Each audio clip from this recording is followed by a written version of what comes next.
Hi, beautiful ones. How are you?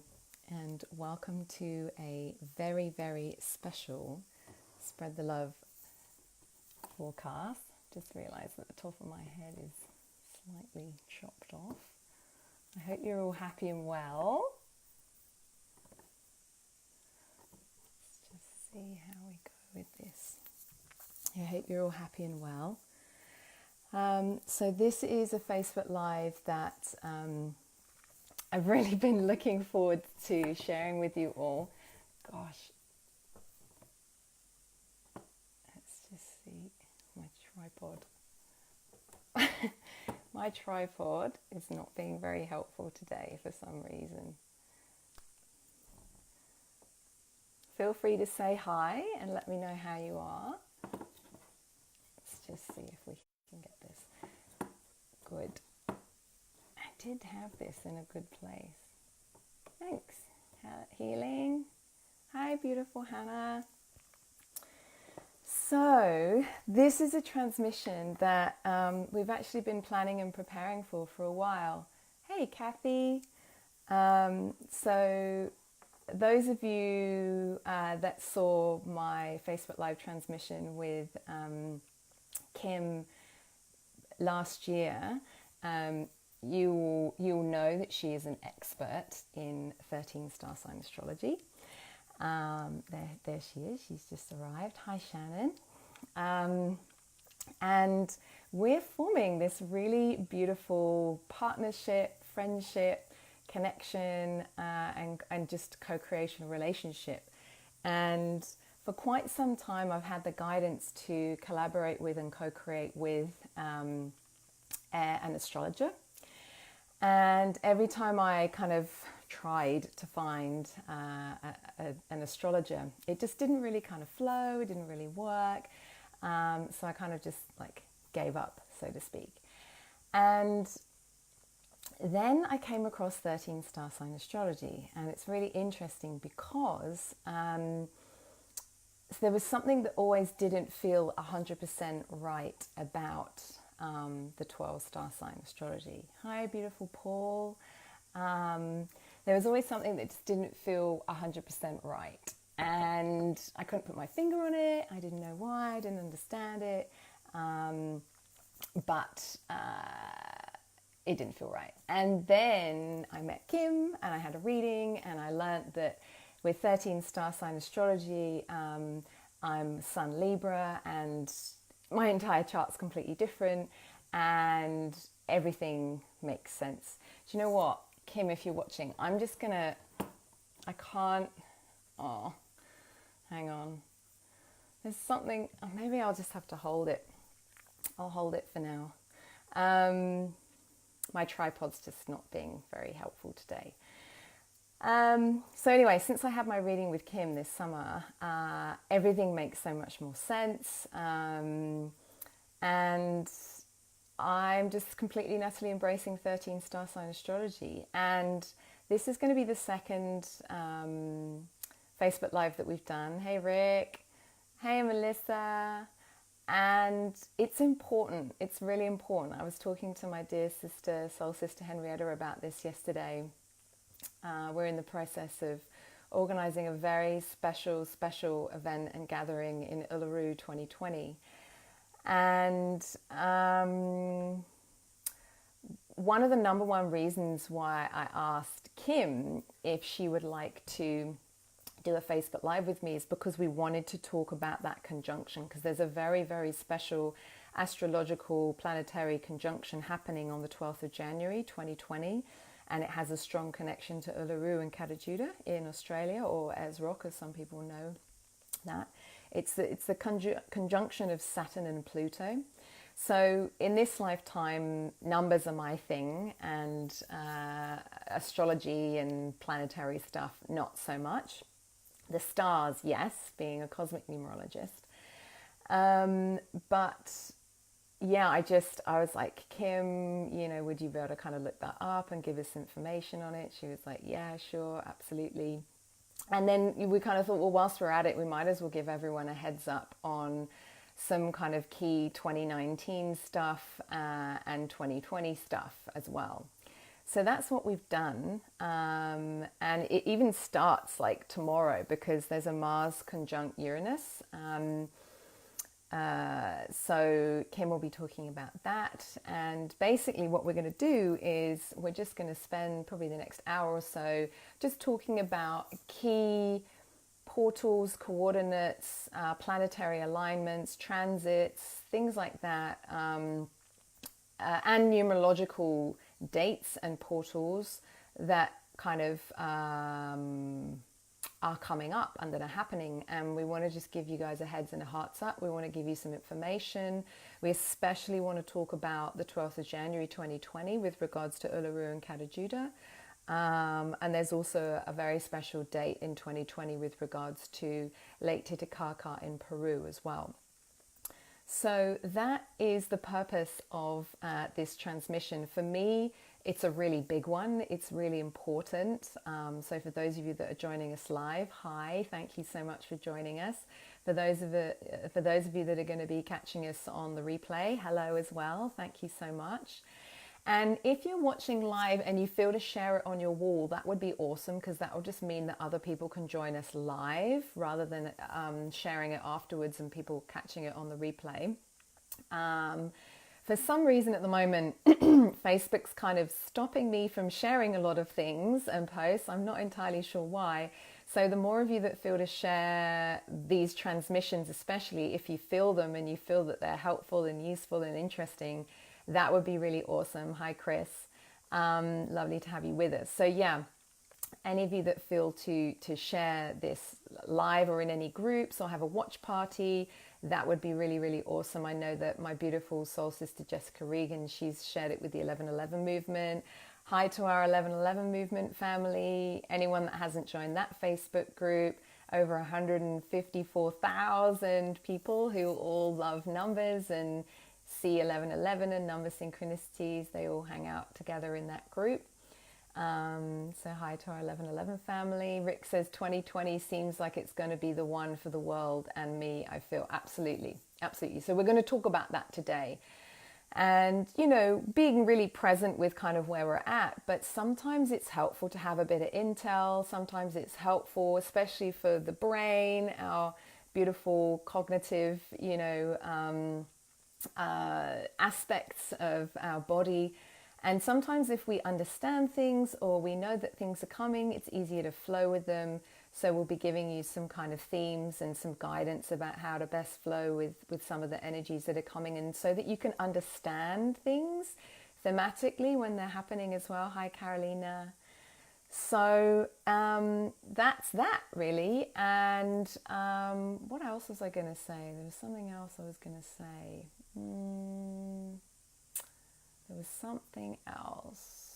And if you want to know more about me or more about Kim, we'll put links to our stuff above so that you guys can dive in afterwards as well. So what I'm going to do is I am going to invite beautiful Kim to come join us all the way from London, England. Literally opposite side of the world to me. I'm coming to you live from New Zealand, the north of the South Island of New Zealand, in a beautiful place called Golden Bay.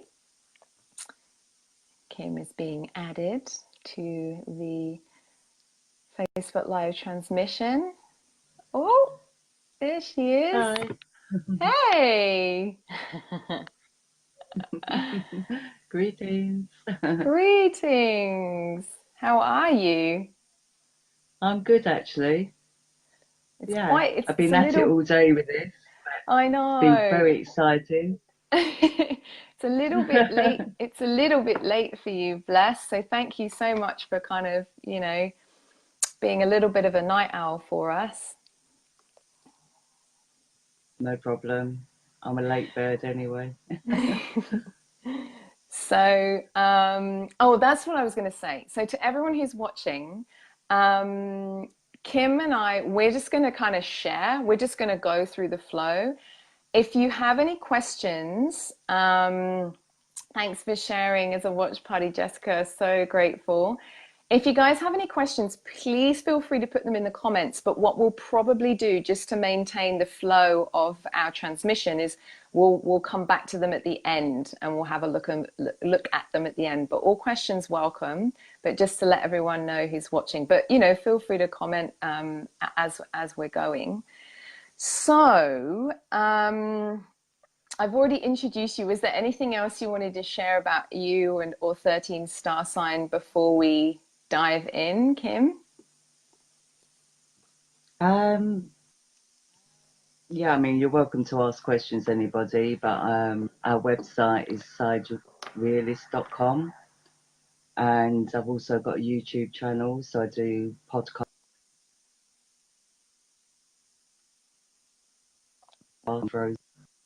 Can you still hear me? Yeah. Yeah, you can still hear me. Sorry. Mm-hmm. Yeah. I've noticed actually since this Uranus has been sort of acting up since last year, like my internet's just haywire at the moment. And I think everybody's saying the same thing, like my internet, but also an overload as well. So, but yeah, I've also got a YouTube channel, I've got a Facebook page, but I can share all that at the end anyway. Awesome. Awesome. Awesome. And I guess just quickly for anyone out there that doesn't know about 13 star sign, we can talk more about this later because I feel like it will be great to weave that into when we are talking about Uluru, just because of the serpent. But for anyone who's watching who doesn't know, 13 star sign astrology is based on the true live time. And that includes a 13th star sign, which is Ophiuchus or Ophiuchus, like either way it can be pronounced. And that is serpent energy. And it's got a strong divine feminine energy associated with it as well. So we'll talk more about that later on in the transmission, because it's especially relevant to Uluru and what's going to be happening at the beginning of next year. But it really changed my life when I was doing some research for Cosmic Numerology Level 2, and I found the star map of the 88 constellations in the sky. And you can actually see on the map the ecliptic line that is it the moon moves through in the sky, the ecliptic line? The sun. It's the path of the sun. There we go. The sun. Oh, of course, that makes sense. There's loads of butterflies outside just dancing whilst I'm chatting. And I was looking, and you watch it flow. I'll put a picture of it in the comments afterwards so you can see what the map actually looks like. But it flows through all of the constellations. And then I kind of got to like Libra and Scorpio, and then I was like, oh, there's another one there. And it went through the constellation of Ophiuchus, but it's not recognized by 12 star sign astrology. So I was like, that's interesting. That seems a bit odd. Why is that missed out? And so then I started to go down the rabbit hole of 13 star sign astrology, and that's how I came across beautiful sister Kim, and the rest's history. So I feel that now not only is it my mission to kind of spread the love for cosmic numerology and other amazing metaphysical sciences out there, like the Mayan dream spell calendar and stuff like that, but definitely to shine a light on and bring people's awareness to 13 star sign astrology, because in my humble opinion it's accurate because it's based on the true lifetime sky. Yeah, thank you for that, because I do just assume that everybody knows about 13 star sign astrology, you know, so it's really good you explained that.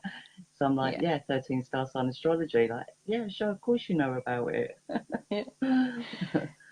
So thanks, yeah. Pleasure. So hi to everyone who's joining us. Thanks for everyone who's joining us live or on the replay. So I'll just give you guys a little bit of a heads up. Oh my goodness, I don't know what is going on with my My internet's fine. It's my tripod that is just being so not very helpful today. Let me see if I can prop my phone up in another way. Hang on.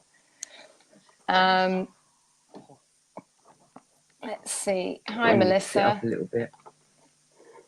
Yeah, go for it. Just wait there. Oh, I'm totally gonna fall off. Hang on. Bear with me 2 seconds, everyone. Oh my goodness. Technical difficulties. My tripod broke the other day, so it's held together with blue tack at the moment, which is not very helpful. I know.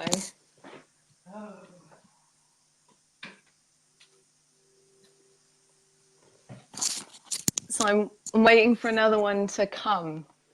But I'm literally, look. Oh, bless. And you know, mine just turned up today, literally today. Did it? Oh, amazing. Mm. Okay. I think this is it. I think we got it. Blue tack is so amazing. I love it. Okay, I think we're good. We're good. We're good. Okay, cool.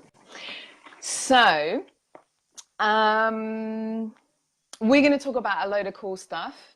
And the first, what I would really love for us to start with is Mars conjunct Uranus, which is going to be happening, depending where you are on the planet, on the 13th or 14th of February. So literally like tomorrow, stroke the day after. So what, actually, there was one thing that I wanted to share before you share, because my beautiful friend Henrietta shared this with me yesterday by a lady called Kim Gould. So I just wanted to share this first and then hear your comments as well. So this lady says, Mars conjunct Uranus is the gate of new beginnings. Mars gives us the oomph to act on Uranus' need to leap from the old patterns into new and novel circumstances. Neptune reminds us we only have to set our sails for the new direction and wait for the wind, not get out our oars and start furiously rowing.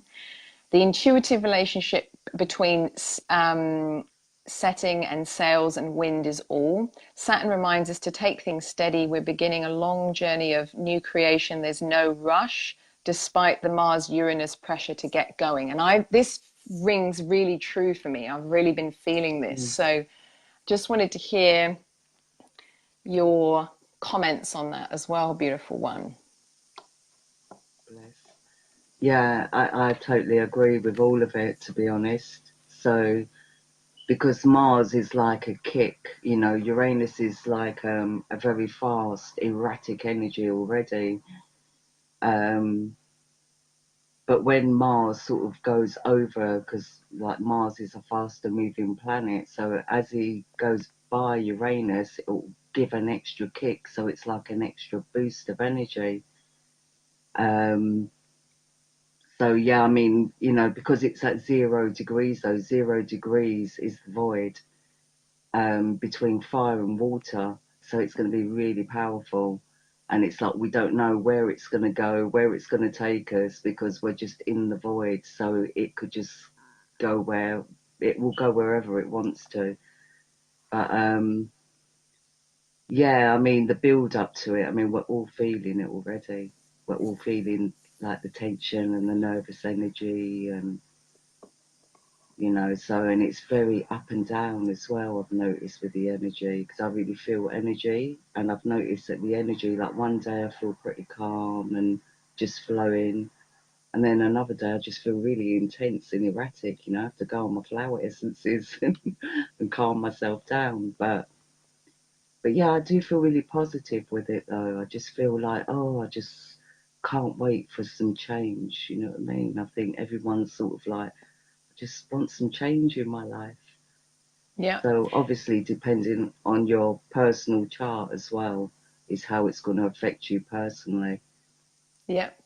And the other thing that I've been really feeling the energy of, especially this, you know, this kind of forward momentum, and like you were saying, Mars is like this kind of kick, and the Uranus energy is like, woo, like, let's go, is all planets are direct at the moment. And I only noticed this a few days ago, and I was like, oh, that kind of makes sense. And what's interesting is it's not necessarily about running around like headless chickens or like taking loads of action or making loads of things happen. And I was talking to my beautiful sister Henrietta about this. It's about actually trusting that the energy of the fact that all of the planets are direct, it's almost like we can really go with the flow of that energy, and there's not actually a lot to do. So some of us who are used to doing a lot or taking a lot of action, especially the women I've been talking to, and they're the ones that got 4s and 8s because they're very kind of action orientated frequencies. We're actually resting a lot.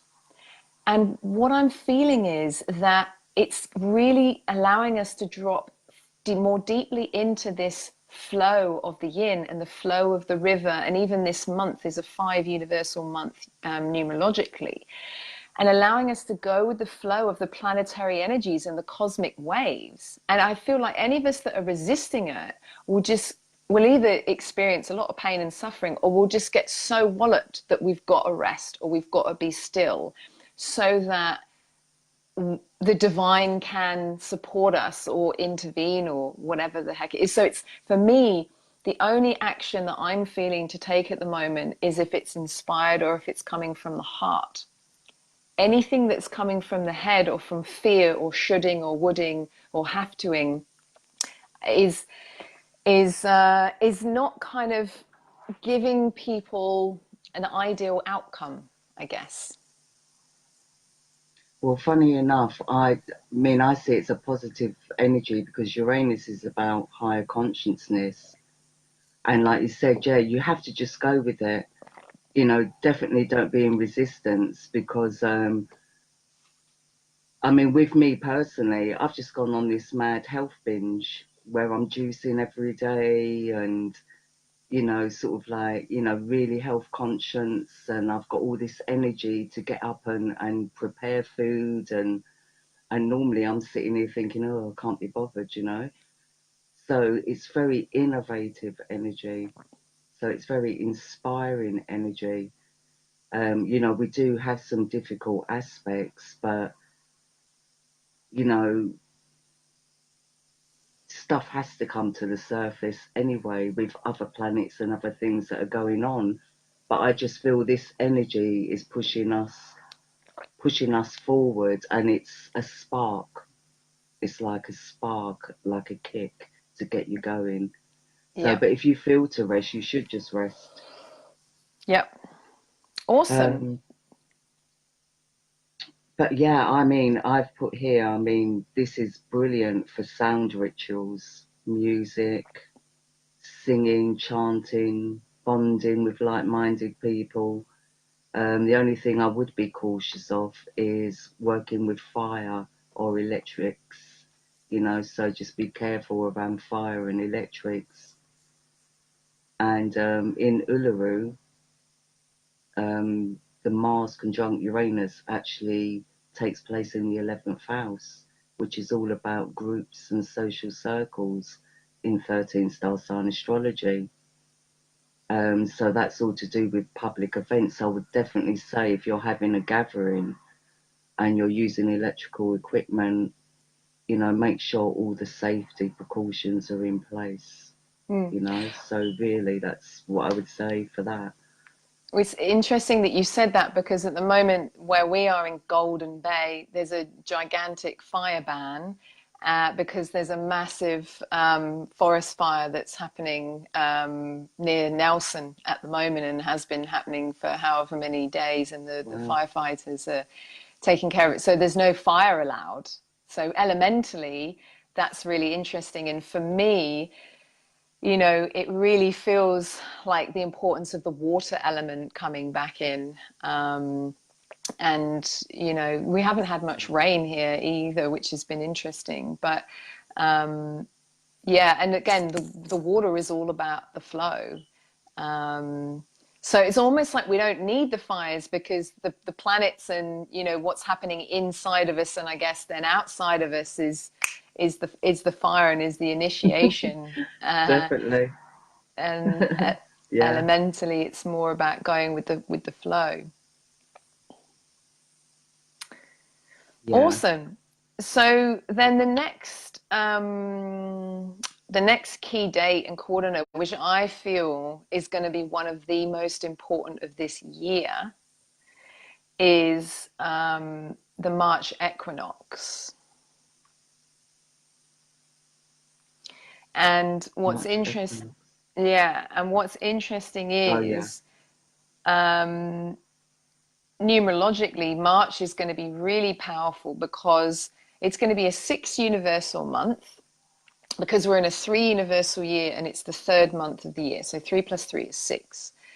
And the 6 is a very feminine energy. It's all about the home, family, children, community, ceremony, and nurturing and nourishing ourselves, and also taking care of our bodies. It's about health and well-being. So that's the theme of March numerologically. But we have 4 333 portals in March. And that means that there are going to be 9 universal days. And that's also a very strong feminine energy numerologically, but it's more about unconditional love, whereas the 6 is more about family love and motherly, fatherly love and matrimonial love, husband, wife love.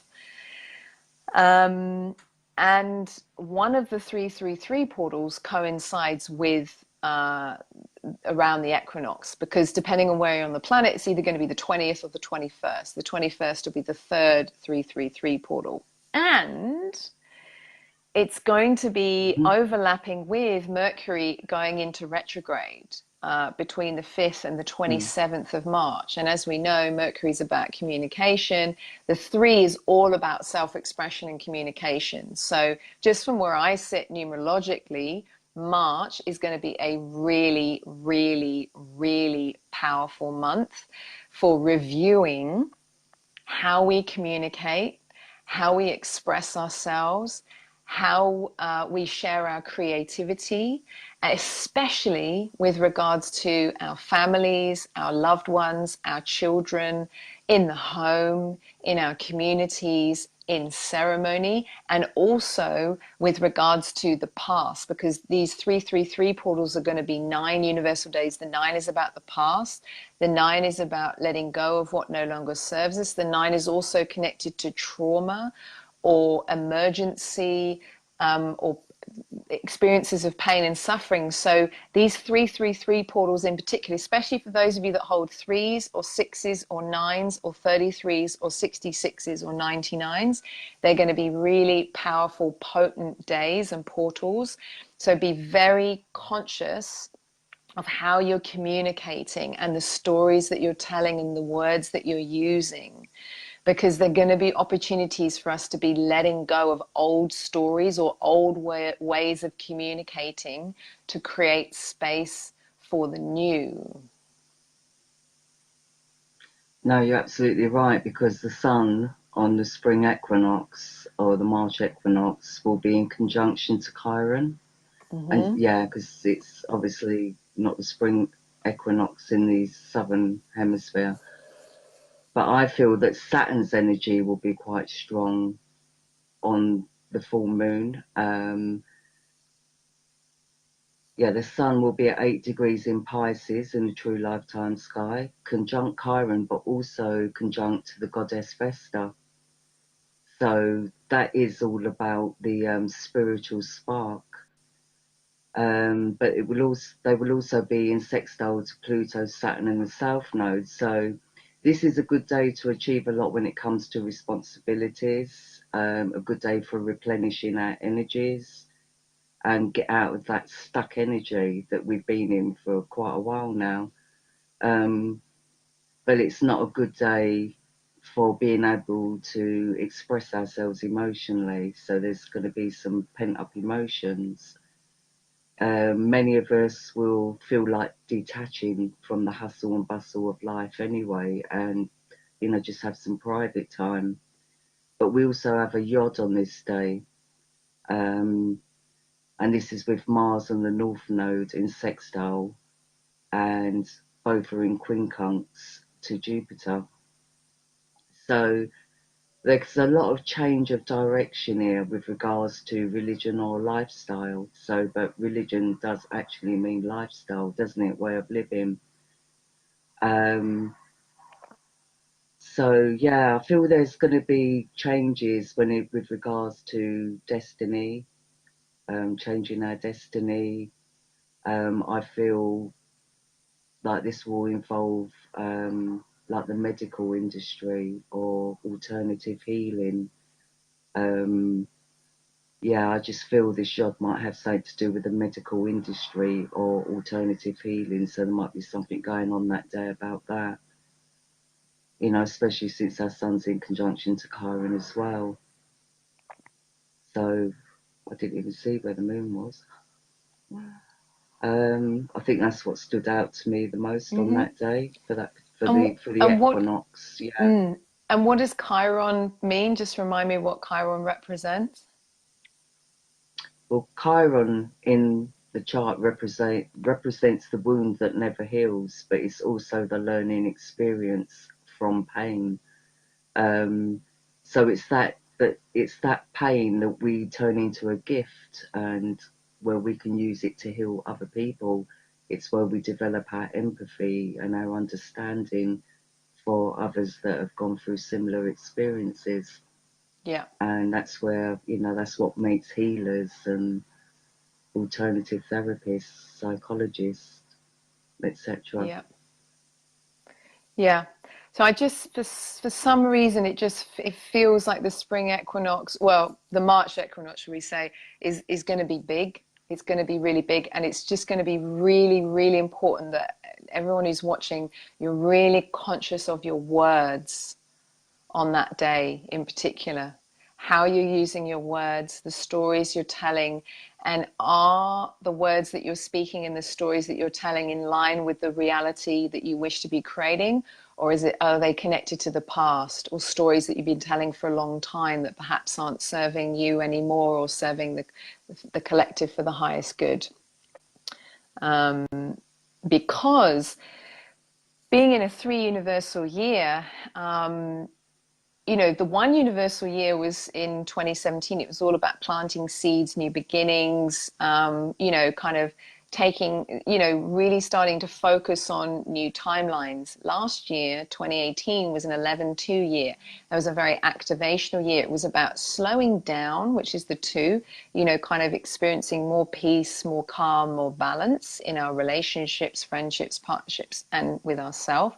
But it was also the 11, so it was a very activational energy at the same time for kind of switching people on, having people, kind of ready themselves, prepare themselves to step into the light, allow themselves to be seen in their light, and really get clear on at the partnerships and the co-creational relationships that we would like to have really for the next kind of 7 years with regards to living our divine soul's purpose. So it's really interesting that Kim and I kind of met last year.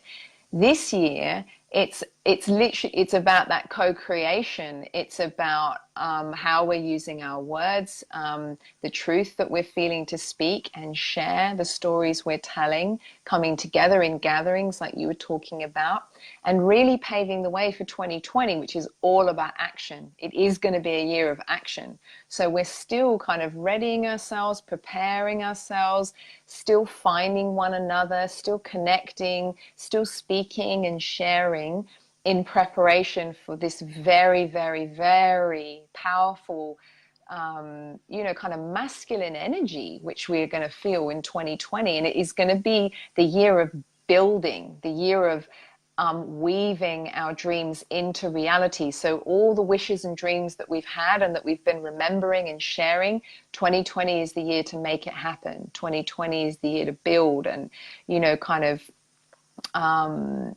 make things happen. So this March, will be the 333 portals, and then next March will be the 334. So again, it will be telling the stories and speaking our truth in the direction of our wishes and dreams this year, and then it's still speaking and talking about it, but then making it happen. And April next year will be very powerful because that's where we're going to have the 444 portals. So I feel this year is very strong preparation timeline wise for next year. So it's really powerful, important times to be, especially in March and April. Be conscious of who you're with, who you're spending time with, who you're talking to, what you're talking about. And, is it in the light or is it not? And if it isn't, that's okay. Sit there for a bit, shift it, clear it, let it go, then go back into the light. It's that dance. Because, it's important to talk about things if we're upset about them, shift them, clear them. But then, really ensuring we're focusing our energy on the future and the reality and the dream life and the heaven on earth experience that we all came here to have together. So, Yeah. April. You're going into April. You don't want to talk about. Okay, right. Oh, is there anything else you want to say about March? No, yeah. I did some stuff on the full moon and the 3-3 portal. Yeah, but I did that as a separate thing. Okay. Go for it. Yeah, with the moon. Bless. Yeah, the full moon's going to occur in Virgo. And so what you were saying there, that creates a lot of nervous energy. And I think in this instance, with all the aspects to the moon, there could be differences of opinions regarding belief structures. There'll be financial worries. The moon will also be in opposition to Chiron. So this can dig up a lot of old emotional wounds. And we also have 2 yods on the full moon. The one that will already be in existence from the March equinox. But this yod will be with Venus in sextile to Jupiter and both in quincunx to the North Node. So it's like a face-off, basically. So it shows a lot of misunderstanding and confrontation. So, as I'm reading through this now, it kind of makes sense what you're saying. But the goddess Ceres is going to be in sextile to our moon. So that does give us an opportunity to go away and just sit in stillness, sit in quiet. That will be very healing. And if we can do that in the fresh air, that will be great. And if we can do it in the fresh air, barefoot, that's even better. So, that will be a very healing energy on the full moon. And when is the full moon, Dylan? In March? That's on the 21st in the GMT time zone at 15:53. But that's also the 333 portal. And it will be the equinox for those of us in the southern hemisphere. That's going to be big. Okay. Yeah. It'll be the 20th for you guys, and it'll be the 21st for us. Wow, so that's big. So it's a full moon, and it's a 333 portal, and it's the equinox. Yeah. Wow. Yeah, so you're right. It's a very busy month for activities. It's big. It's really big. So then April, we good to go to April? Yeah, is that the full moon for Egypt and Uluru? Well, we got 3 planets moving into retrograde in April. So Jupiter goes retro on the 10th, Pluto on the 24th, and Saturn on the 29th. And then, if you feel to talk about the full moon, is it the full moon in Libra on the 19th? No, it's in Virgo. In the true lifetime sky, it's in Virgo. In April? On the 19th of April. But it'll be at 35 degrees, so it's coming towards the end of Virgo's 45 degrees long. Mm-hmm. So it's at 35 degrees, so it's coming towards the end of Virgo. Okay, but you said the full moon was in Virgo in March? Yeah, we normally get 2 Virgo full moons a year. Gotcha. Because it's such a big constellation. Yes. Gotcha. That makes sense. So whenever you feel to share with us about the significance of those 3 planets going into retrograde, Jupiter, Pluto, and Saturn, and whatever you feel to share with us about, the full moon in Virgo in April as well. Okay, we'll talk a little bit about the retrograde planets, you know. Mm-hmm. Mercury goes retrograde on the 5th of March. Mm-hmm. Well, she comes out of shadow into retrograde mode. Mm-hmm. And Mercury will be retrograding in Pisces in the true lifetime sky. So that energy is a very confusing energy, and we can also feel a loss of direction a little bit with that. But you know, whatever we're feeling, it's like we can't quite put our finger on why we're feeling what we're feeling. But that's because Mm-hmm. Pisces is a very psychic sign. So Mm-hmm. Pisces absorbs. So, and because Mercury retrograde, I mean, any retrograde planets take us inwards. Mm-hmm. So we'll be picking up a lot of energy, environmental energy, but it will feel like our own. It's like we'll feel that it's our intuition at work. Mm-hmm. Um, so yeah, there's a lot of escapism tendencies with this energy as well, you know, and like when I say escapism or addictions, it doesn't just mean substance abuse. You know, we can even get addicted to like health regimes. Do you know what I mean? Stuff like Mm-hmm. that. Mm-hmm. Um, Mercury will be in conjunction to Chiron as well, so a lot of wounds will be surfacing, both collectively and personally. So there will be probably a lot of events occurring at that time. Mm-hmm. But Mercury will also be in sextile to the goddess Vesta. So the best way to deal with this phase of the retrograde mode is just to allow our thoughts to flow, you know, and just write them down and revisit them after Mercury retrograde ends. And, you know, it'll be quite enlightening to read back on them because there will be a lot of stuff that comes up that will be quite meaningful. But this particular aspect is just about surrendering to your spiritual path and gaining that higher level of consciousness. But on the 17th of March, Mercury actually retrogrades, such a mouthful, into Aquarius. And my favorite sign for Mercury retrograde, because Mm-hmm. when Mercury retrogrades in Aquarius, you know, we can dig up old knowledge and bring it into a new light. But we can also become emotionally detached as well and feel a bit out of balance. But to me, this energy is of like a nutty professor or a mad hatter, you know, but there's always a method in the madness. So our way of thinking can be a bit out there, but this is a genius energy.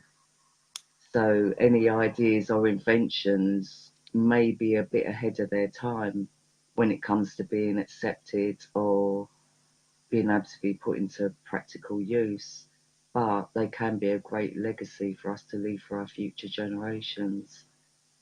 So this is a fantastic time for planting seeds.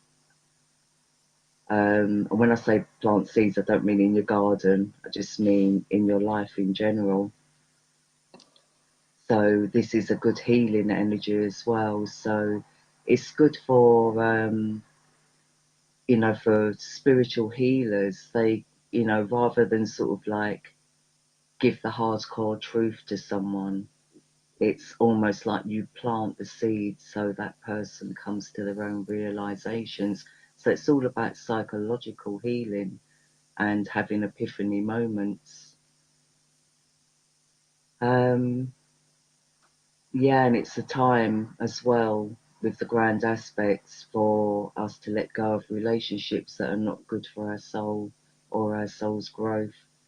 And we've got to have faith and trust that the universe has got our back, basically, and is leading us in the right direction. So some people just may feel that they just don't know where they're going or where they're heading towards, but I think that energy will be on and off throughout 2019 anyway. So that's all about Mercury. Thanks, darling. Do you want me to continue? Yeah, go for it. So we'll move on to Jupiter then. So Jupiter retrogrades on the 10th of April. And this is a good subject because Jupiter is actually in Ophiuchus at the moment. So Jupiter in Ophiuchus is really like the magician. So when you're talking about be careful of what you're manifesting, be careful of your thoughts and your communications, because with Jupiter in Ophiuchus, you're manifesting things very quickly and they're rebounding back at you very quickly as well. So it would be Jupiter in Ophiuchus, which is influencing that numerological 3 energy. So Jupiter will begin his retrograde at 16 degrees in Ophiuchus. The energy will be very strong and magical, you know, so I do go into the energy of the magician and be careful what we wish for. Right, okay. But that's with Jupiter in general. Excuse my stomach. I haven't even eaten properly today. I've been so busy working on this. So I've been juicing. So Jupiter retrograde in Ophiuchus will bring up a lot of reflection regarding past injustices and karmic cycles that have been based on greed and ego. So this is also a time where we could be doing some deep soul searching regarding our beliefs around religion and money.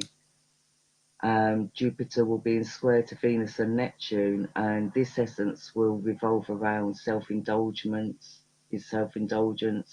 attachments, and the comforts in life.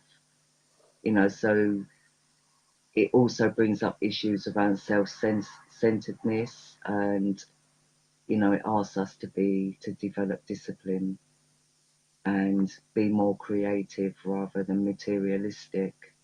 So it's definitely a spiritual versus the material energy. But the goddess Pallas will be in sextile to Jupiter, so there's a great opportunity here for us to see the bigger picture with regards to finding solutions to solve some large problems, and that's even on a global level. It might not be the right time to enforce them, but at a later date they'll come in handy. So I think Jupiter will stay in Ophiuchus throughout the retrograde mode, but towards the end of the retrograde, I don't know why I put this, but I just felt this, you know, like to trust our intuition, because I felt like I got sort of the impression of like a luck dragon, like the North Node is involved in this, and things will continue to unfold from the solar eclipse that's going to occur on the 2nd of July. So obviously I bit this after that. So if we haven't already, then we need to make peace with ourselves. We need to make peace with the world, because the feminine energy will be very strong, or it will be coming in very strong, but it'll also be very demanding, especially when it comes to being independent and self-reliant. So taking out time alone would be very good to recharge our batteries, because it'll be a very active time as well, you know, especially for those of us that work with, you know, spiritual work. Okay, so that's Jupiter. Thanks, Del. So yeah,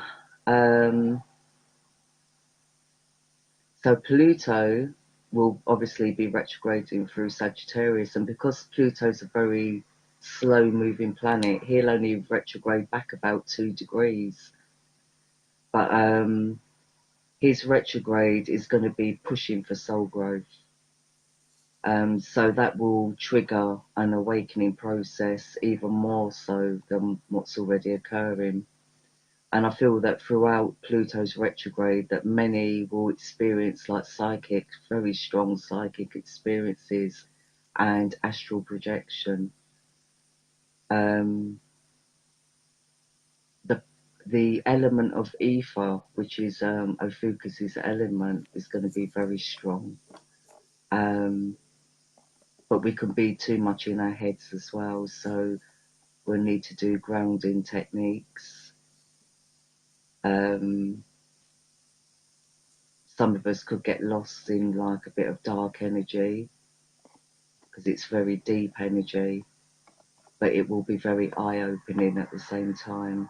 So, you know, there'll be a lot of realizations occurring. But any negativity that's out there would be wise really to rise above it. So, yeah. But as he finishes his retrograde, I think there's going to be some sort of investigation going on regarding gaining evidence for justice, and I feel this is on a global level. So, yeah, I just feel that, yeah, something's going to happen publicly, and it's going to involve the justice system, but I just feel positive about it. I just feel that it's going to be good. Interestingly, just on that, so a beautiful dear sister of mine, Australian sister, was shot in her pajamas in her driveway in Minnesota in the US in July 2017. And that case is only going to court on the 1st of April. So I don't know how long the court case is going to be, but the campaign has been Justice for Justine. So it's really interesting, and it was a global global news when it happened, because they didn't have their cameras on their body cameras on the vehicle, and she'd actually called them because of another woman that she heard was in distress. So it was really strange that she was the person that called the police, and she received, you know, a fatal shot to her abdomen that unfortunately killed her. So it's just interesting hearing you talk about that and justice and gaining evidence, because it will have been nearly 2 years since the case would have gone to court, and I think it will be international level news, because it shouldn't have happened. Wow. And it's almost like it's been happening a lot across the US, and this is almost like a case that will be an example, so to speak. So yeah, interesting. Yeah, and I just felt that was quite important. So, yeah, you know, I can't even talk about that stuff because I get so kind of frustrated. But I know. you I've know, been doing a lot of forgiveness on it. yeah. Yeah. So Saturn is also retrograding in Sagittarius. His Yep. retrograde starts on the 29th, 30th of April. And this can show that, you know, it's an energy that can be stuck in a judgmental attitude, or an energy that is highly opinionated but doesn't necessarily practice what he preaches. So, so this shows a need for us to get grounded and focused on our own morals and opinions. But you know, when before Saturn goes into retrograde, the actual Saturn Pluto conjunction is very close. It's like two degrees between them. So I don't know if something's going to kick off at that particular point. You know, we might get a little taster there of what's to come up in the future. But so Pluto will definitely be putting pressure on Saturn to be true to himself. But, you know, Saturn retrograde will also create an energy where many will be reflecting on their past and tapping into their higher consciousness regarding like past mistakes that we've made, or, you know, I mean, Saturn in retrograde in Sagittarius is all about facing up to past mistakes, basically, and then correcting them.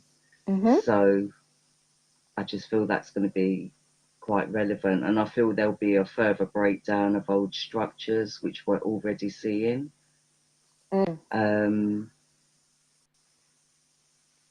Yeah, so that's what I've put for Saturn retrograde. And obviously towards the end of the retrograde, we've got a kite which is a very kind of up and down energy. We've got 3 T-squares, and one of them is a double T-square, and we've got 2 yods. So Saturn's retrograde ends ends very dramatically. Wow. And because that ends on the 17th of September or around then, doesn't it? Be like Yeah, mid-September. 17th, 18th of September.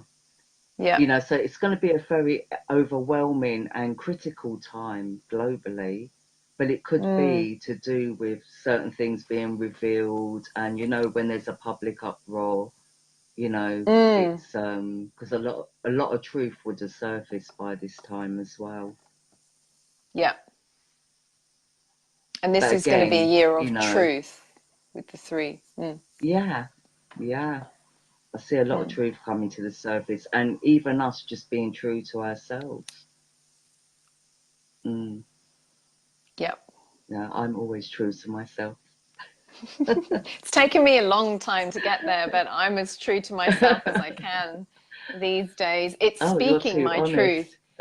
Oh, speaking my truth. That's the new mastery for me. Feeling safe to speak my truth and be okay with whatever happens as a result of that.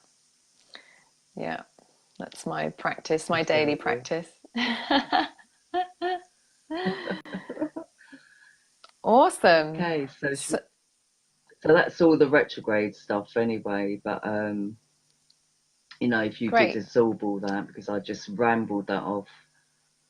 Yeah, no, that's perfect. Um, And I feel, is there anything you want to share about the full moon in Virgo in April? Anything significant before we go sure, on to the total solar eclipse in July? sure. So yeah, I mean, I've done a chart for Uluru and a chart for Egypt and Mount Sinai. Mm, So Egypt, Giza, and Mount Sinai, they're in the same time zone. mm, But overall, the moon will be at 35 degrees in Virgo and mm-hmm, in opposition to both the sun and Uranus. mm-hmm, Now, the sun will be at 0 degrees and in Aries and conjunct Uranus, who mm-hmm, will be at 3 degrees. mm-hmm, So, this is a very masculine energy. mm. So, the moon will also, yeah. Yep. So, yeah. The moon will be in quincunx to Neptune and in sextile to Jupiter. So there'll be an urge to be very generous and optimistic. Mm-hmm. But people have to be careful of taking on too much and making promises they can't keep. Yeah. Sorry, just got to take that off. Cool. Yeah, so the energy can be quite overbearing and erratic, especially with differences of opinion. And you did say this for a universal year, it would be about wanting to be heard. And I can tell you that this particular moon, everyone's going to want to be heard. So, you know, that's kind of what I wanted to put out there. But the full moon in Uluru takes place in the 12th house of Mm-hmm. friends and group activities in 13 Mm-hmm. star signs. Mm-hmm. So it indicates that there could be some upheaval or sudden changes regarding plans or schedules within Mm-hmm. social circles and group activities. Mm-hmm. So, you know, people can get quite upset, you know, and irritated by sudden changes with groups and social activities at that time. But it is literally, the energy is just beyond our control. Yeah. So, you know, whatever goes on, it's just really out of the hands of human control. Yeah. The Sun and Uranus will be in the 5th house of creativity. Mercury and Chiron will be in an exact conjunction at 11 degrees in Pisces and in the 4th house. And Mm-hmm. Venus is also conjunct Mercury and Chiron in that house. But Venus is also in quincunx to the moon, so that's for all you people out there that understand aspects. But I feel the erratic, changeable energy,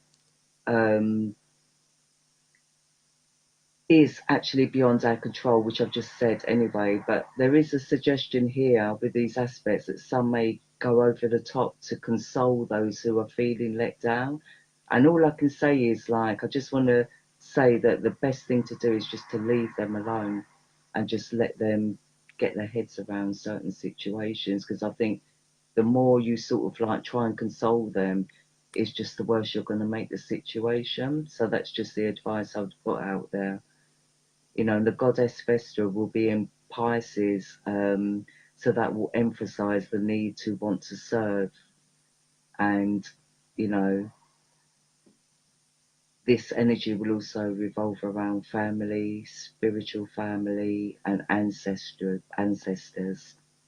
So again, I feel send distance healing or singing a sacred song or even a sound bath would be good for anyone that's sort of like feeling the energy in an overwhelming way. Mm. In fact, that goes for the whole of this year, actually, again, because it's a 3. Any of us that are feeling the feels, feeling anxious, feeling nervous, as always, meditate, drink water, eat a really nice clean diet, go outside barefoot, be in nature, hug a tree, jump in the water. But this year, especially more than any other year, gentle sounds, soft sounds, guided meditations. If you're struggling too much to meditate by yourself, I know you've been recommending Steve Noble. I've been recommending this phenomenal woman called Sarah McCrum, who I've come across recently. She's literally helped me get through the last week and a half. I'm doing between 30 and 90 minutes of her guided meditations every day at the moment. But yeah, sounds, sound baths, music, gentle guided meditations, they're going to be really helpful and supportive for any of us struggling this year. Yeah, especially just No, that makes sense because I've been that. seeing that a lot. Yeah, no, you're absolutely right. Yeah. So in Egypt and Mount Sinai, the full moon takes place in the second house of value systems. Mm. So issues could arise around finances or economy, or issues around boundaries or borders. So just rush through this as well a little bit. You know, I just That's feel okay. that it's all about inheritance, cycles, ancestral cycles, or karmic experiences. And I just feel they're the keywords to take note of on that full moon with regards to Egypt and Mount Sinai. Awesome. I just feel there's going to be sudden and abrupt changes as well taking place on that particular full moon. Well, and interestingly, Egypt from a chakra perspective and the pyramids is associated with the throat.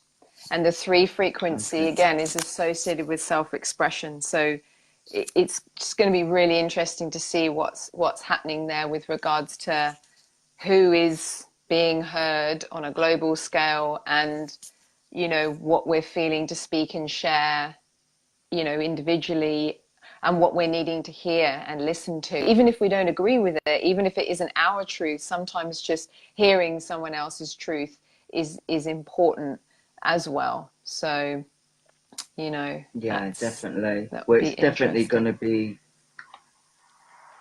Yeah, I think Egypt's going to be very interesting. I think Ularu's going to be, you know, quite healing, and you know, it's just going to flow. Even though there's going to be it's more to do with social situations. But in Egypt, I just feel it's more to do with, you know, it's more to do with the public eye. Mm-hmm. Not because it's in the public house, but because it is around government taxes and inheritances, and it's all kind of connected there. So yeah, I am interested to see that. And I don't really watch the news, but I might actually watch the news at that point for a change. And then should we fast forward? We're going to fast forward to July. I mean, there's the solstice this year on the 20th, 21st, but that's not so significant enough for us to speak about it here, but the only other total solar eclipse of the year is going to be on the 2nd of July. So I was just interested to know what was happening planetarily, 13 star sign astrologically on that date. Yeah, well, the solar eclipse is always happens on a new moon, and but this particular new moon, it's going to be very active and very masculine in energy. And the moon is actually in opposition to Saturn Pluto. Right, okay. Yes, in opposition to both Saturn and Pluto in Sagittarius. So, as well as being an active energy, it's also very intense and conflicting as well. So, I tend to associate Gemini with the media because the solar eclipse will take place in Gemini at 2016 GMT, although the total solar eclipse will only be seen in the South Pacific, Argentina, Chile, all over that way, although it'd be felt throughout the world. So I tend to associate Gemini with the media, and solar eclipses usually affect events externally and globally. So because Jupiter is retrograding through Ophiuchus, will be in quincunx to the North Node, who is in conjunction with our Sun and Moon. I feel that this particular energy will revolve around, again, religious views, or maybe to do with charity or charitable organisations. Yeah, I just feel this is a time where certain truths will emerge, and the shake-up begins of like major organisations, probably to do with religion or money. So the divine feminine energy of Ophiuchus will be rising in a very strong way from here onwards. You know, Jupiter retrograde is at 9 degrees in Ophiuchus at this point, and Mercury, the ruler of Gemini, is at 5 degrees in Cancer, conjunct Mars. So, you know, this divine feminine energy is getting a strong boost from the divine masculine, funny enough. So it's almost like, Wow.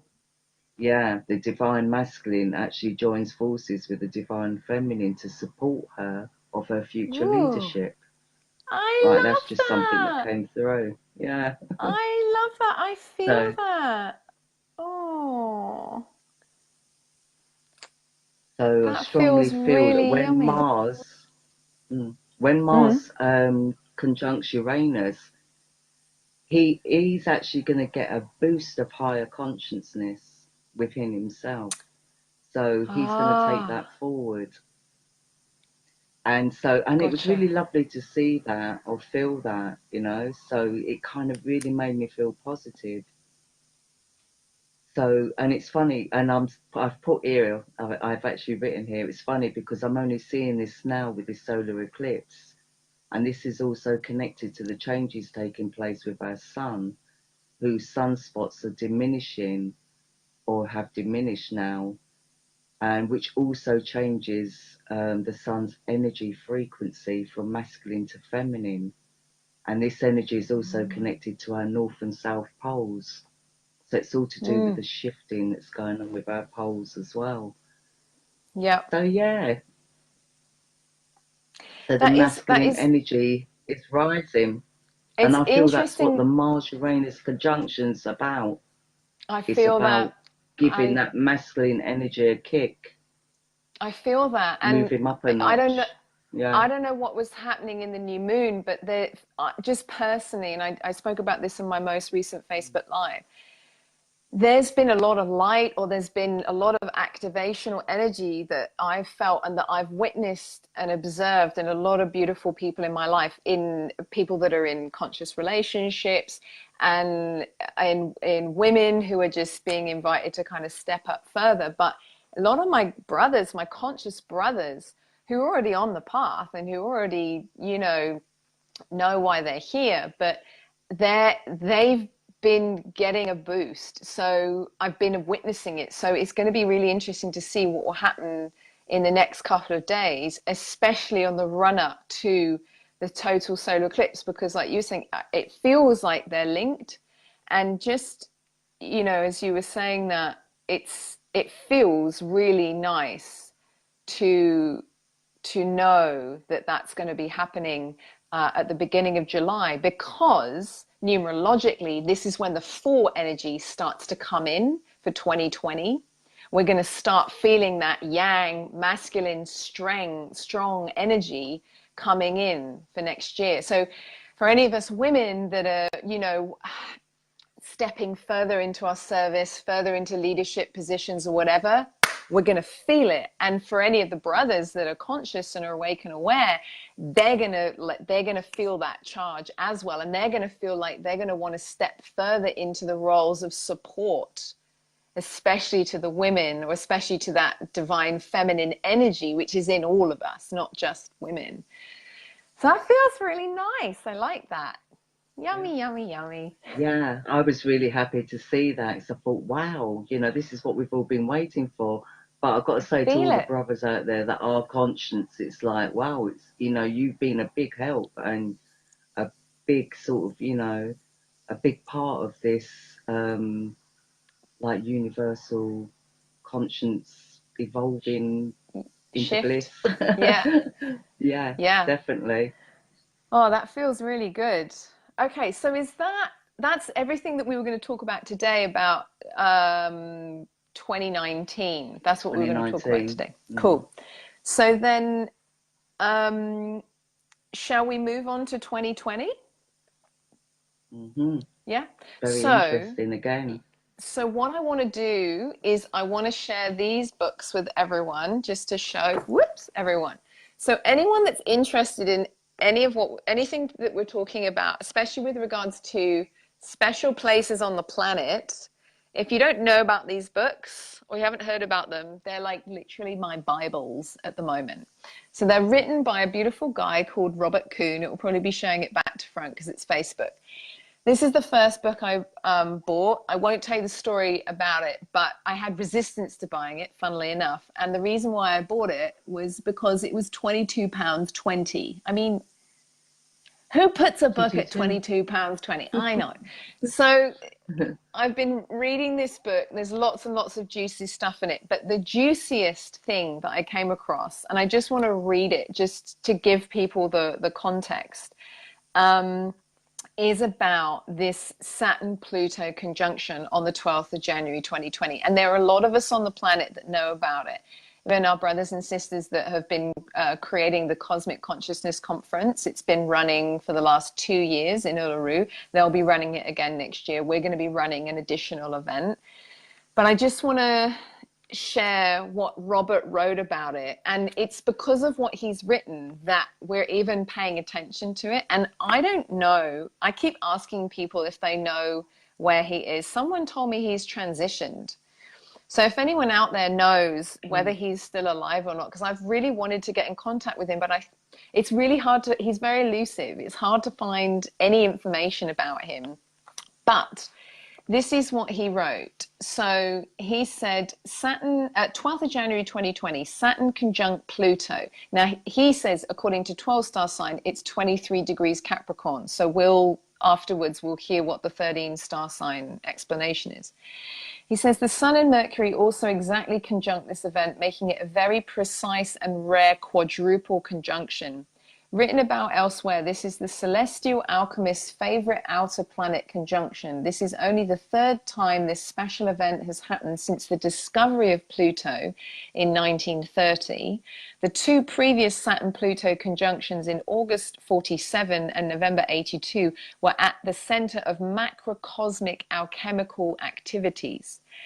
Alchemists, inspired by the work of the immortal Falconelli, whatever that means, give special emphasis to this particular planetary union. The 2020 Saturn-Pluto conjunction begins a year dedicated to clarity of vision. The world inspirational solar plexus earth chakra in Central Australia at Uluru and Katajuta is the ritual center for this activation. The archetypal theme is construct and vitalize a solar umbilical cord connecting the earth to the sun. This completes an ancient indigenous creation time ritual interrupted in mythic times, which was meant to be the final perfection of dream time with a capital D. The solar umbilical cord allows higher frequencies of life to exist on Earth and stimulates further evolution.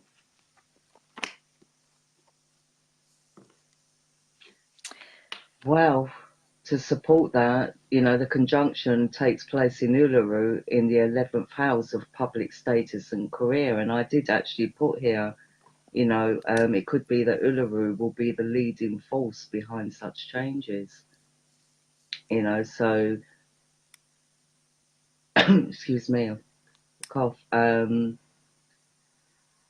This is going to be major.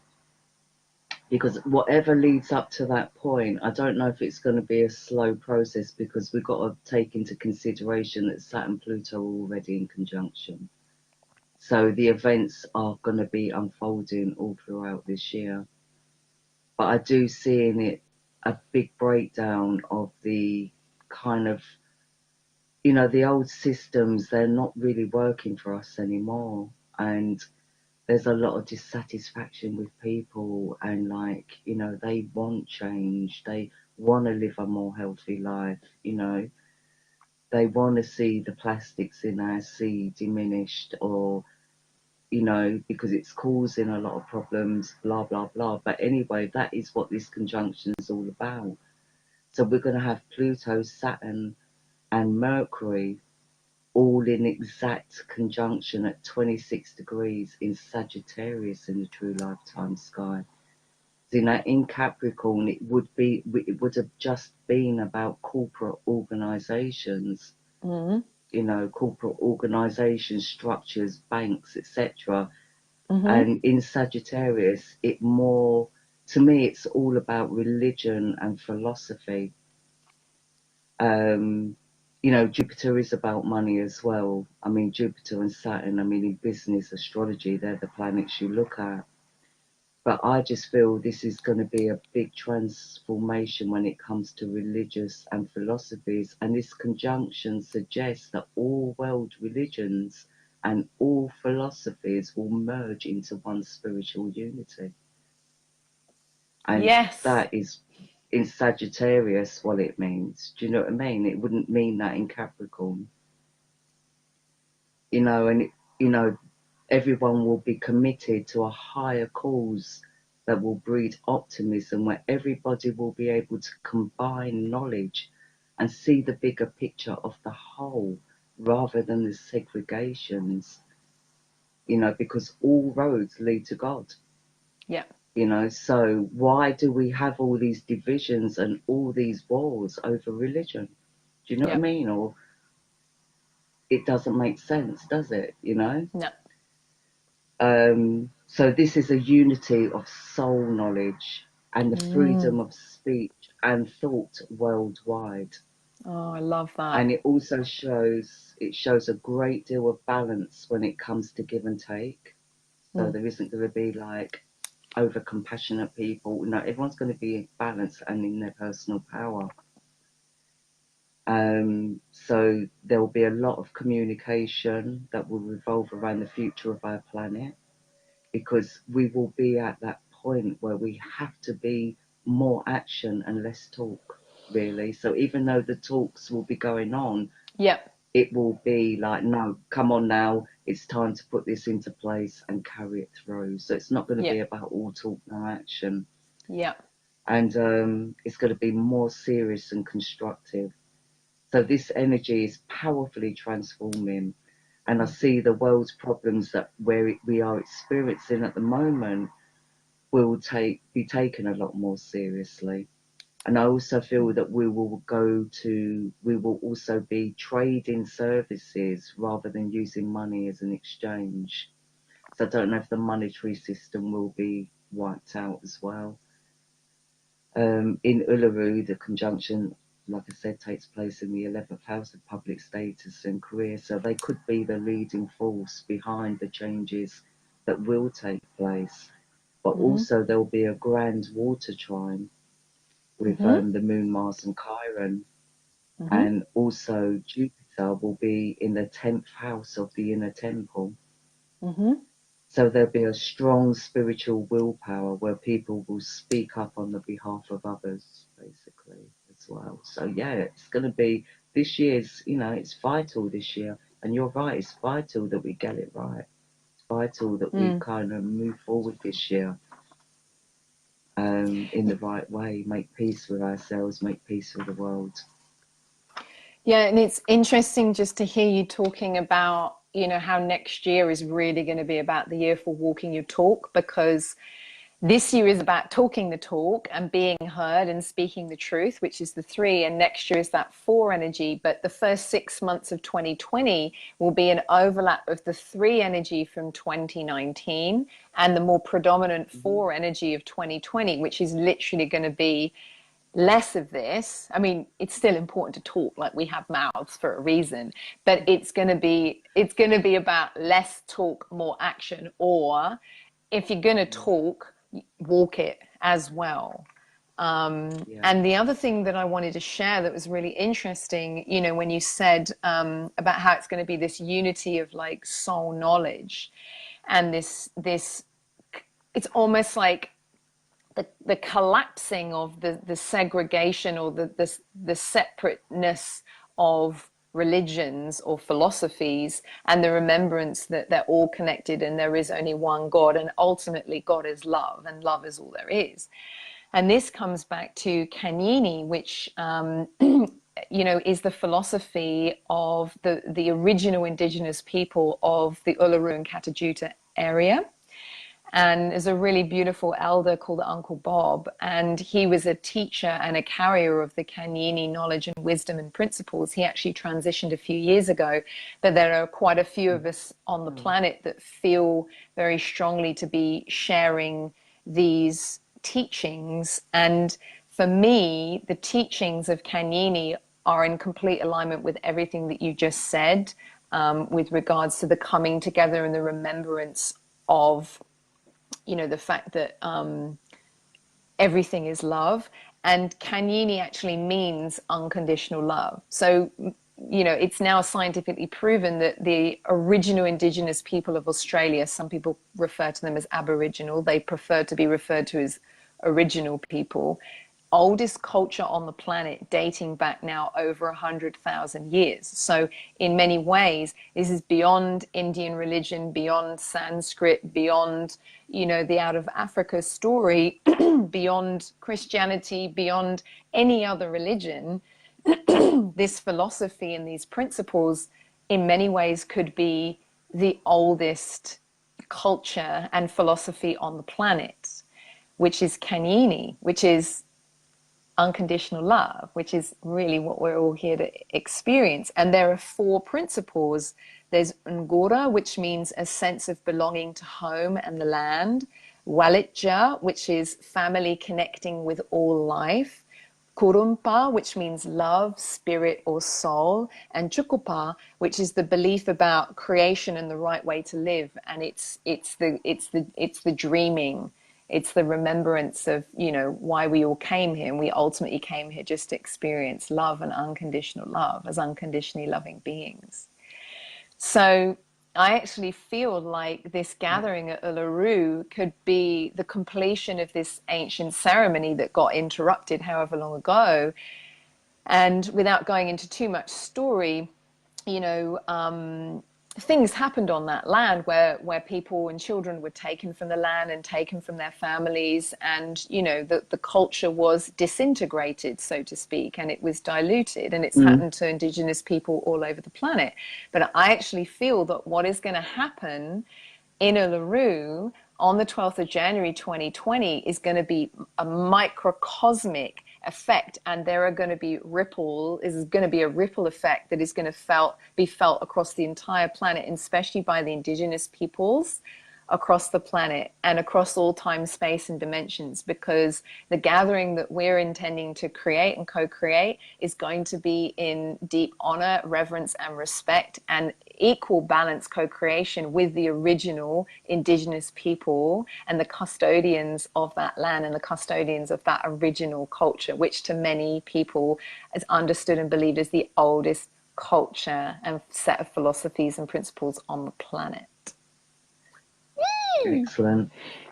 Excellent. It'd be good if like all ancient sites across that area, like that central zone of the world, like from Peru to Uluru, Yep. if everyone could come together and do that in groups or whatever, do you know what I mean? Yeah, it'd be amazing. Make a plan. Yeah. Yeah, so, obviously it's a very transformative time coming up, but this whole year is very transformative, and it doesn't stop there because, like, we've still got 2021. Yes, absolutely. But we're not doing that tonight. Is there... No. So let me just see if there's anything else I wanted to share about... I don't know if there's anything else I wanted to share about Uluru. Oh yeah, and then I guess it was just the serpent energy. So in this book, I just want to share this. It says, the world's solar plexus chakra, Uluru and Katajuda, is the primary global chakra for the maintenance of health and vitality. Because of this, it is vital to open the center of Australia to its maximum level of radiance so that blessings of greater vitality and health can travel through the rainbow serpent, which is the giant ley line that travels through. To all corners of the world. The great archetypal conjunction of Saturn and Pluto in 2020 AD can contribute to the full opening and activation of this positive earth force. As Pat Dodson says, the cord of life comes from the land. Aborigines believe that the sun was, like us, born from the land. Uluru in 2020 offers an opportunity to build, strengthen, and honor the cord of life that comes from the land and goes to its child, the sun. So it says in this book, the activation of the solar umbilical cord at the world's solar plexus in 2020 is dedicated to the victory of life on every pathway to the evolution of greater life in every culture. Fascinating. And you know what, as a 13 star sign astrologer, I really do think this is the rising of Ophiuchus as well, because she is the divine feminine energy and she does represent the inner temple. So I mean, I just think it's brilliant that I feel like alternative healers, alternative therapies, all these chemicals and plastics and all that, it's got to come to an end. Amazing. And then the final thing that obviously I wanted... not on abrupt ends, but it's got to weave its way out. Yeah. And it is. And I feel there's a lot of people speaking their truth, like my little new kind of, I don't even know what she is. She's like my inspiration at the moment, Greta Thunberg, this 16-year-old Swedish schoolgirl who's like boycotting school and, speaking all over the world about her views. What a beautiful soul. So the final thing that I wanted to share about 2020 was about the solstice on the 21st of June 2020 in relation to Lake Titicaca in Peru. So I just wanted to share a little bit about the significance of that date, why we're even talking about it from this book, if that's okay. So Robert says, once every 19 years, there is a special event at this chakra. The second earth chakra, the sacral, is Lake Titicaca in Peru. This global initiatory advancement is called the Great Inti Raymi month. This begins when the new moon is born on the day of the solstice, June 21st. It concludes on the blue moon of the 20th or the 21st of July. This happened in 2001 and repeats in 2020 and 2039 AD. The ancients were fascinated by the complex and intricate dance of the moon. Unlike the sun, the moon does not return to the same position in the sky on the same day every year. After many years of observation, the discovery was made the moon does not return to the same place for 19 years. Many of the stone circles in Great Britain were constructed to measure and celebrate this lunar dance. The alchemical marriage of the sun and moon on the 21st of June marks the supreme ritual at Lake Titicaca. The birth of the sun, Inti, as the Incans refer to it, is celebrated. The sun is born from the lake. These global sexual chakra sites are south of the equator in the feminine hemisphere. And also, just to let you guys know that Lake Titicaca is the only place there's two places on the planet where the divine feminine, the divine masculine serpent energies intersect. Bali and Lake Titicaca. But Lake Titicaca is the only chakra point where they interact and intersect, which is the sacral. So he goes on to say, being south, the ritual event is the winter solstice, 21st of June, 2020. This is a time to project a blessing upon upon the birth of all life to the center or core of the earth. The cardinal sexual earth chakra center on the Isle of the Sun, Lake Titicaca, is the ideal location for this projection into the planetary womb. It is essential when visiting an increased center to give to the site first. Give first, then if the earth has something to speak to you, it will be much easier to receive. So he basically just talks about how it is a very, very, very, very, very important time. And he says, after you've contributed to the conceptional birth deep within the earth, then invoke new tides of greater life to rise up and spread throughout the world. These forces of new birth move out from Lake Titicaca upon the pathways of the two great song lines that cross here.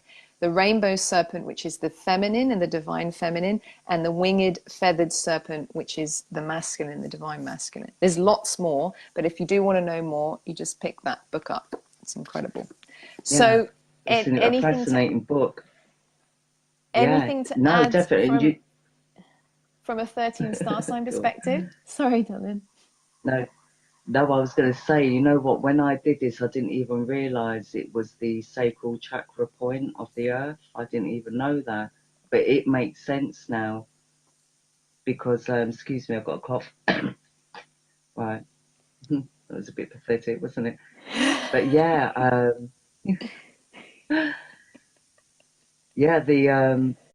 the actual winter solstice in Lake Titicaca starts at 1644 on the 20th of June and takes place in the sun actually takes place in the 7th house. Yeah, so it's in the 7th house of relationships.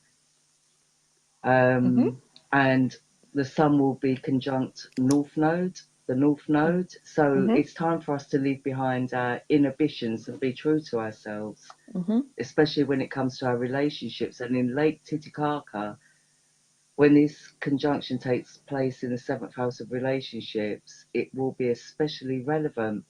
It could be that certain events trigger this need for being in true alignment with our self-truth. Mentally and emotionally. So Pluto and Jupiter will be in a conjunction in Sagittarius, both at 28 degrees. So it's an exact conjunction, which shows a great enthusiasm and living our lives to our fullest and best potential, as long as we keep it real and stay in our truth. Mercury will be in retrograde through Gemini, also in the 7th house. And this makes retrograde Gemini makes it easy to adapt to any changes taking place at that time. Although the mind can be a bit scattered and all over the place, but this retrograde will encourage the union of duality, especially on an inner level. So writing, poetry, and music will be a very creative source of healing for that particular day. So yeah, it's a union of duality on an inner level. So that would makes sense, like the sun and the moon coming together. And especially in that location, which is where the masculine and the feminine song lines, the giant arteries and ley lines intersect. Like, of all the places on the planet to be, that's going to be like where it's most potent and most powerful. Well, it's the 7th house, which is the house of intimate relationships. Yeah. So yeah, it's going to be powerful.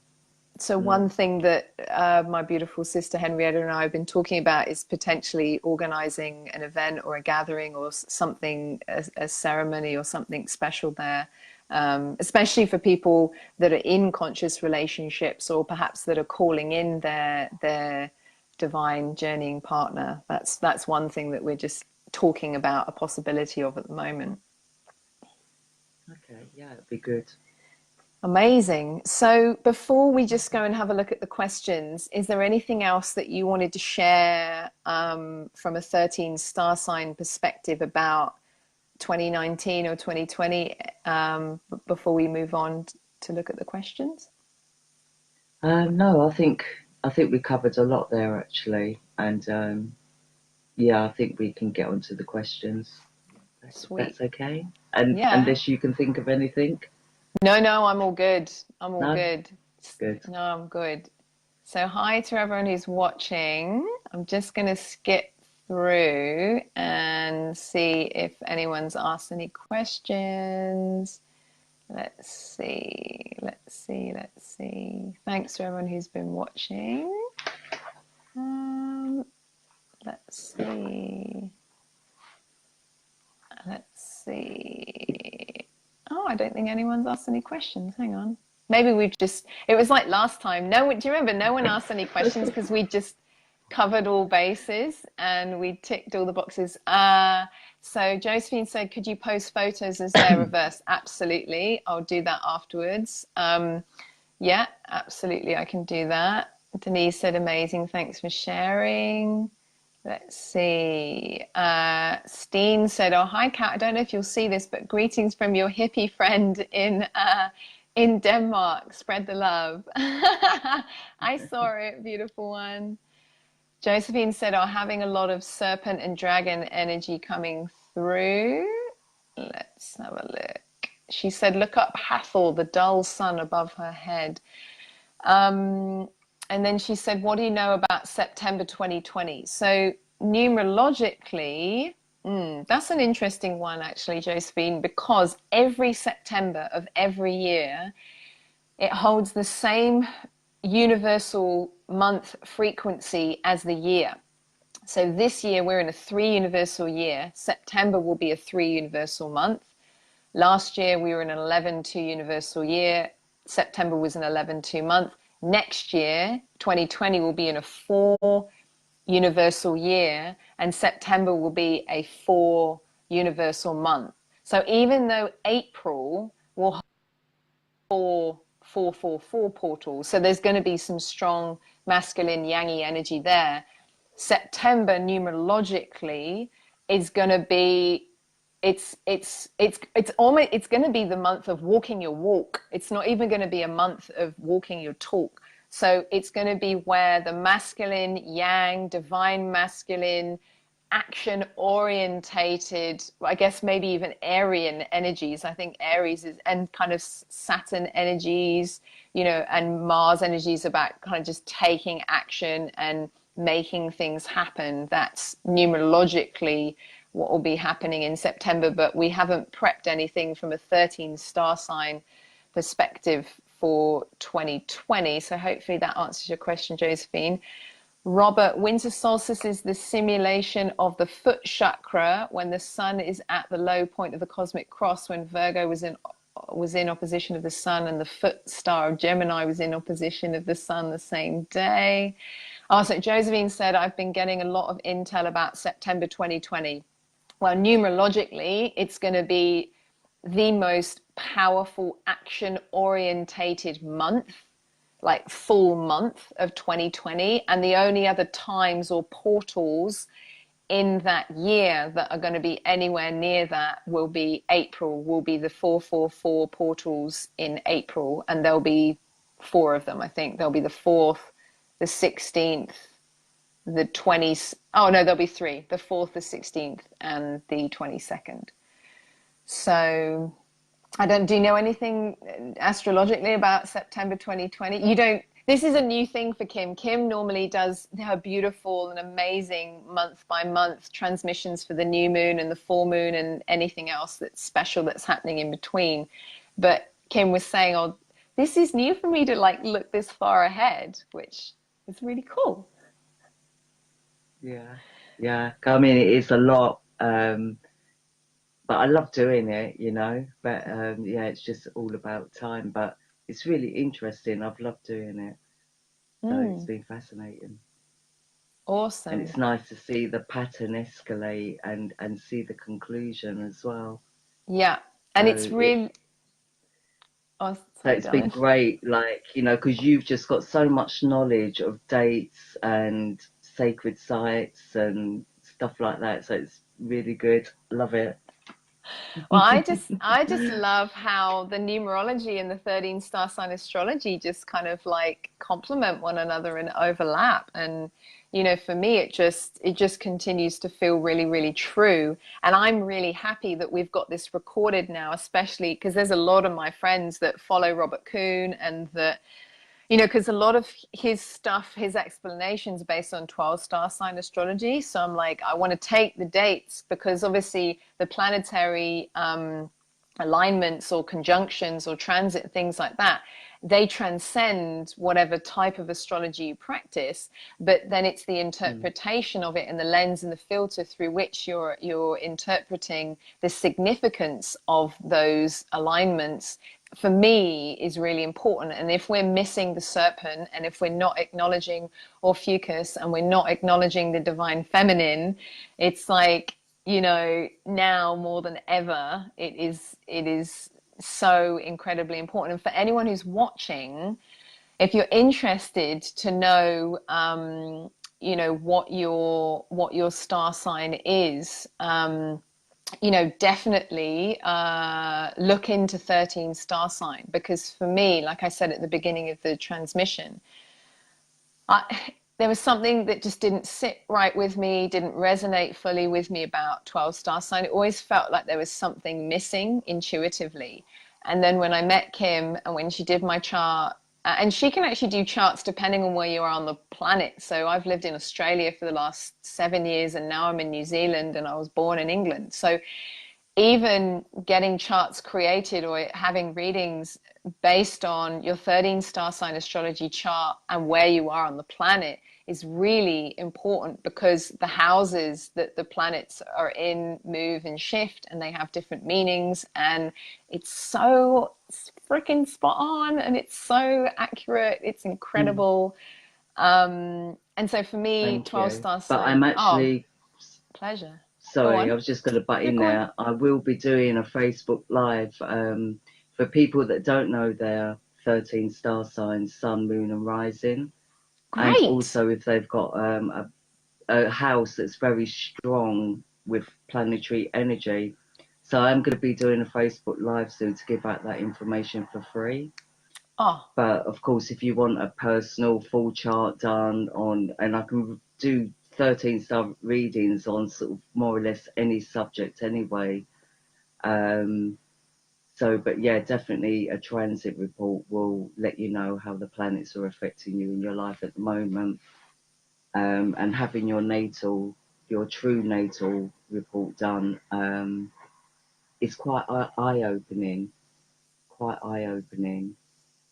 So yeah, you're welcome to that. But yeah, I just wanted to let everyone know that I am going to be doing a Facebook Live to give out the information of your sun, moon, and rising.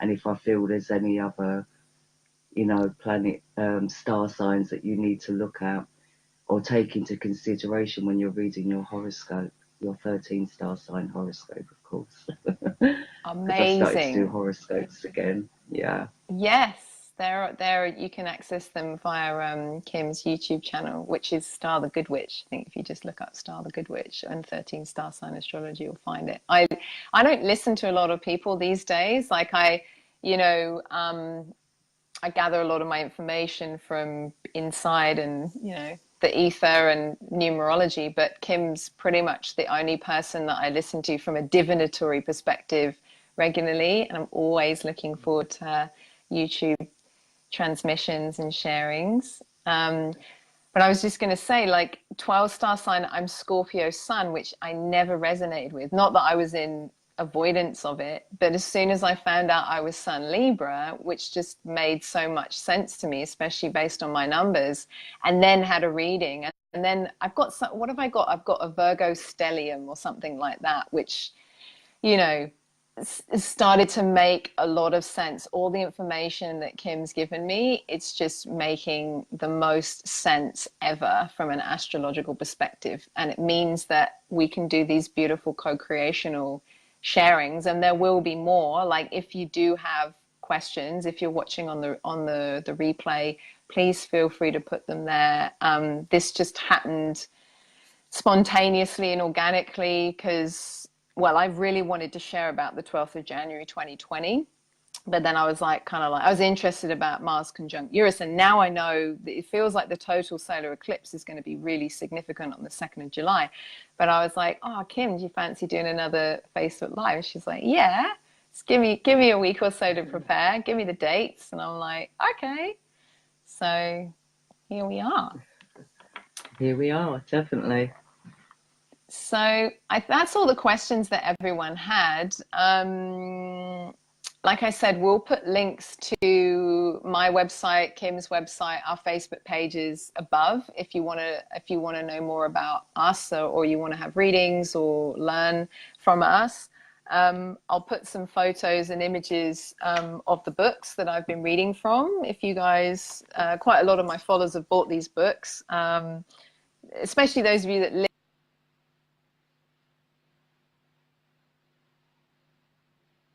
the Rainbow Serpent.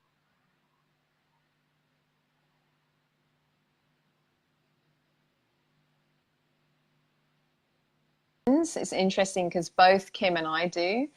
The 4 is all about, it's about the practicalities of life, but it's also about the earth, and the 7 is about the sacred, and it's about sacred knowledge.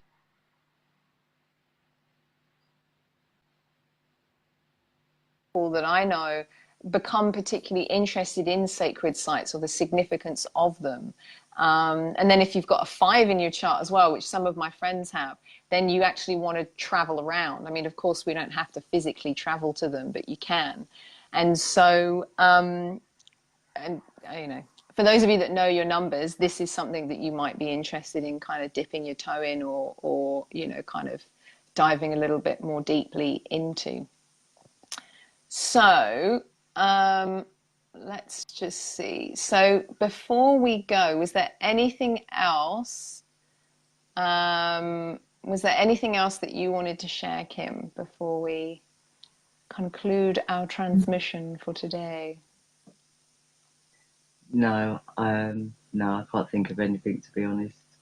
But yeah, just watch out for the Facebook Live for, yeah, I'm probably just a bit exhausted as well, so I can't really think straight at the moment. But it's been lovely, and yeah, thank you very much for having me again.